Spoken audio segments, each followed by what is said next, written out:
যুবকদের সমস্ত problems solve করার জন্য আপনারা অনেক ট্র্যাক দেখাতে পারেন, আমি আমার জায়গা থেকে মাত্র 2টা সলিউশন দেব। কয়টা ভাই? এই 2টার উপর আমল করেন, 40 দিন আমল করবেন। কয়দিন? প্রেসক্রিপশন করছি, মাত্র 40 দিন। যদি 40 দিন আমল করার পরে যুব সমাজ এখান থেকে বের না হতে পারে, তারপরে আমার সাথে যোগাযোগ করেন, আমার কথা বলেন যে ভাই আপনার কথা কাজ হয় নাই, এটা বলে দেখে নাও। লক্ষ লক্ষ যুবকের জীবন এভাবে চেঞ্জ হয়েছে, লক্ষ লক্ষ, একটা দুটা না।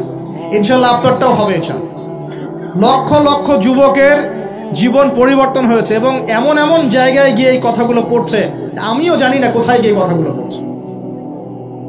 যেমন আজকে যে এয়ারে আসছিলাম, বাংলাদেশের একটা বড় কোম্পানির একজন এমডি আমারই হয়তো পাশে বসেছিল, আমি চিনতে পারি নাই, সে আমাকে চিনেছে। নামার সময় আমাকে বলছে যে আপনি আমার কার্ডটা রাখেন, কোনো একদিন হয়তো আমি আপনার কাজে আসতে পারি। তা আমি তার কার্ডটা রেখে দিয়েছি। তিনি বলছেন যে আপনার লেকচার শুনে আমি 3টা কাজ করেছি। 1, হজ ফরজ হয়েছিল আমার উপরে, হজ করেছি। 2, আমি বড় একটা সুদী কোম্পানির মধ্যে ছিলাম, আমি সুদের সমস্ত সম্পদ দান করে দিয়েছি। সুদ তো ছেড়ে দিয়েছি, সুদের সমস্ত সম্পদও দান করে দিয়েছি। আর 3 নাম্বার, নামাজে গাফেল ছিলাম, নামাজ ধরেছি। তো আমি কিন্তু তাকে চিনিও না এবং তিনি কত বড় কোন কোম্পানির এমডি তাও জানি না। এরকম নিঃসন্দেহে এই কথাগুলো লক্ষ লক্ষ কোটি কোটি মানুষের কলিজার মধ্যে আসার করবে ইনশাআল্লাহ তাআলা। আমি জাস্ট 2টা সলিউশন বলবো, অনেক বেশি কথা বলবো না। প্রিয় যুবক ভাই, আপনার সলিউশন এই বেকারত্ব, মাদক, মেয়ের প্রতি আসক্তি, হ্যাঁ, হতাশা, চাকরি না পাওয়া, এই যে ব্যাপারগুলো, পারিবারিক চাপ, হ্যাঁ, তারপরে আপনি মাঝে মাঝে হয়তো একটু এগ্রেসিভলি একটু গুন্ডাগার্দি করছেন, নাউজুবিল্লাহ, এই যে প্রবলেমসগুলো, এগুলো সলভ আপনাকে 2টো জিনিস করবে। 1, আপনি জাস্ট 5টা ওয়াক্ত নামাজ জামাতে পড়ার চেষ্টা করুন। একটা 5 ওয়াক্ত মানে 5 ওয়াক্তই, মানে আপনাকে ফজরে উঠতে হবে, এশার নামাজও পড়তে হবে।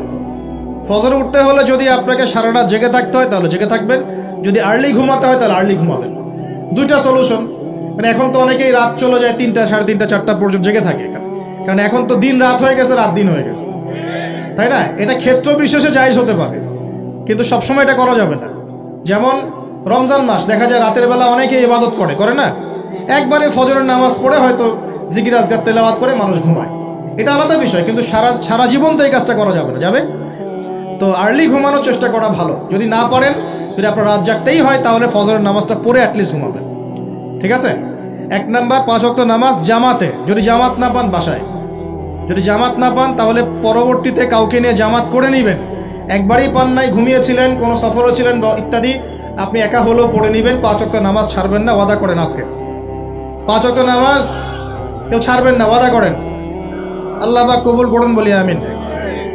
এই নামাজ, ইন্না সালাতা তানহা আনিল ফাহশাই ওয়াল মুনকার, আল্লাহ পাক নিজে বলেছেন এই নামাজ সমস্ত পাপের কাছ থেকে তোমাকে দূরে রাখবে ইনশাআল্লাহ, ইনশাআল্লাহ। আর একটা কথা মনে রাখবেন, যে নবীর শান শওকত নিয়ে আমরা আলোচনা করেছি এবং করতে যাচ্ছি, রাসূলুল্লাহ সাল্লাল্লাহু আলাইহি ওয়াসাল্লাম মুমূর্ষু অবস্থায়, একদম মুমূর্ষু অবস্থায় উম্মতের জন্য যে নসিহতগুলো করেছেন, তার মধ্যে একটা হচ্ছে আসসালাত ওয়া মা মালাকাত আইমানুকুম, নামাজের ব্যাপারে যত্নবান হয়েও এবং তোমাদের অধীনস্থদের ব্যাপারে যত্নবান হয়েও। এই 2টা কথা।